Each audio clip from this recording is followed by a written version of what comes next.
Hi everybody, how you doing? In today's video we are going to see all the grammar related to unit number 12. Today's main grammar topics are approximation and vague language plus would.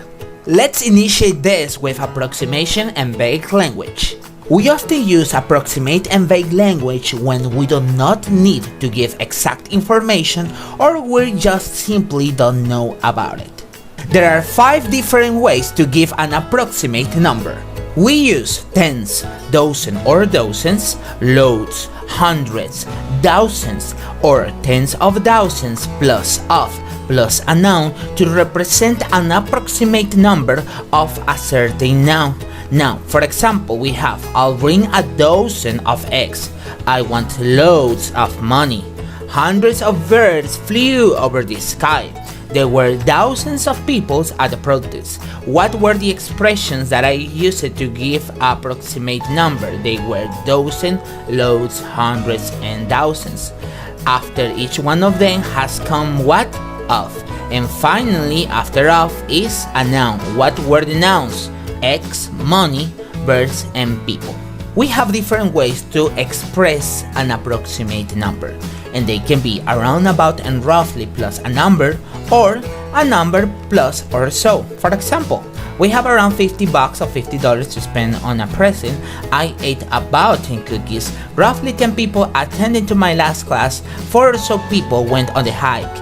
In these 4 examples that I have shown you guys, I'm expressing an approximate number from what I really meant. For example, in the first one says we have around $50. So that could be that I have a little bit more of those $50. It could be 53, 57, 60, 65, I don't know. I ate about 10 cookies, like when your mom comes to your house and she discovers that you have eaten an entire package of cookies and you say, I ate about just 10 cookies, but you know it's a lie. You ate more. The next one says, roughly 10 people attended to my last class. I'm giving an approximate of the number of students that attended to my last class. And lastly, we have 4 or so people went on the hike. This means that 4 or slightly more people went on that hike.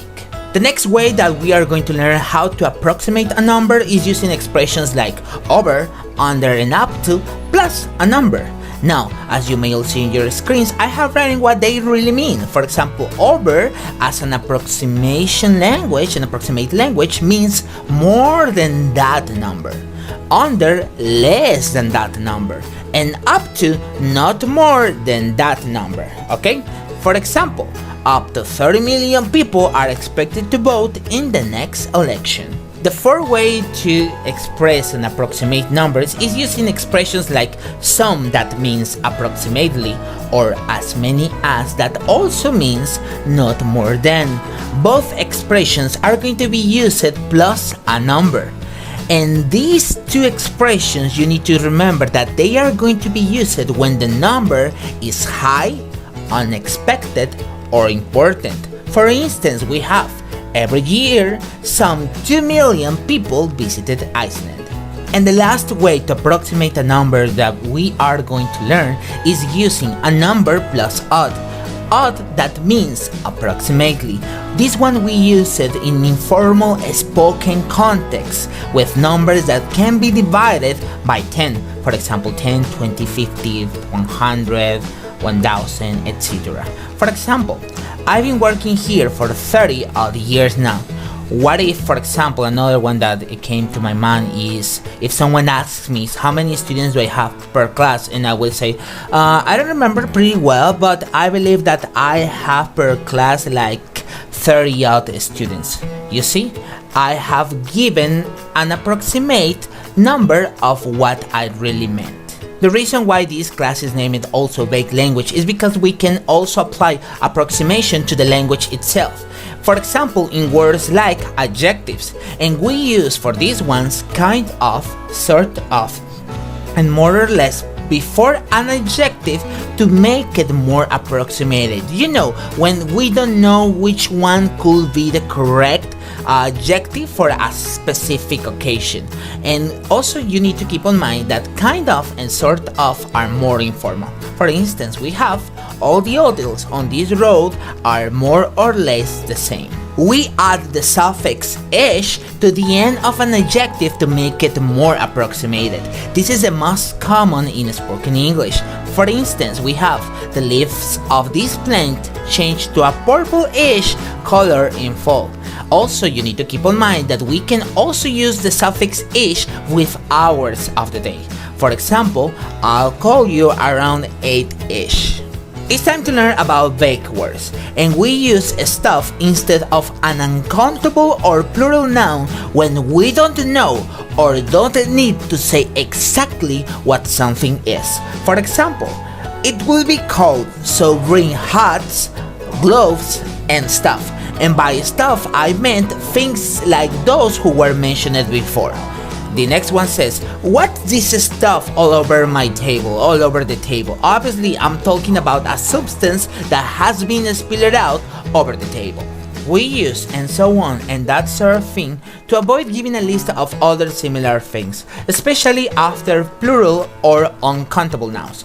For instance, we have, these valleys are full of bears, deers, wolves, and so on. By so on, I meant a list of other animals that can be found in a valley. For example, frogs, spiders, snakes.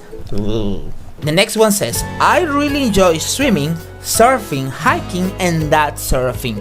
Obviously, by that sort of thing, I meant another activities that I can enjoy doing by myself. For example, scuba diving. And the last vague expression that you're going to learn is or something. That means or something similar. And we use it when what we have said is just an example or we are not sure about it. For instance, we have, what's wrong? Are you tired or something? I think she works for a theater or something. Do you want to gain an extra positive class participation grade for unit number 12?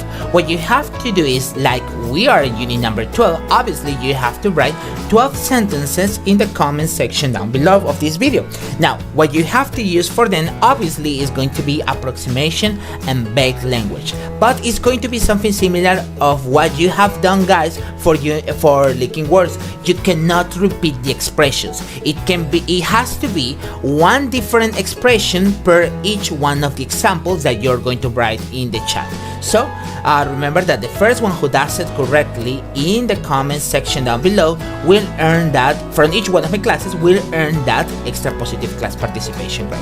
Okay? And finally, the last main grammar topic of 6th level, would. We use would in a number of different ways, cases, events, situations, however you want to call it. Let's start with it. The first event is when we are using it for conditional sentences that are usually describing hypothetical situations. For example, I will ask for a raise if I were you. In this one, obviously we are working with what? With a second conditional. If you had asked me, I will have helped you. What kind of conditional is this one? It's a third conditional.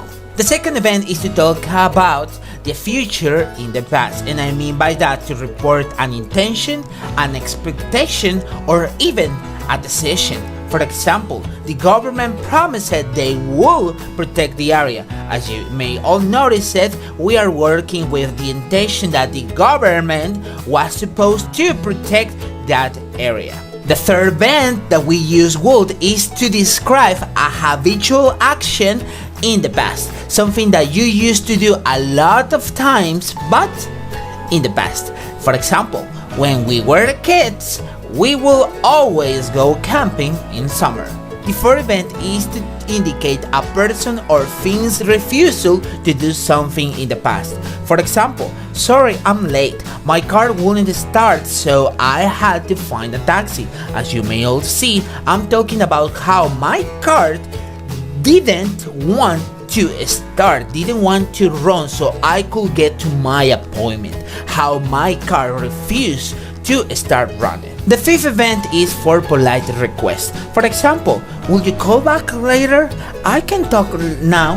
As you may all see, I have expressed a polite request to the other person so he or she can call me back later, because sadly I cannot answer his or her phone call.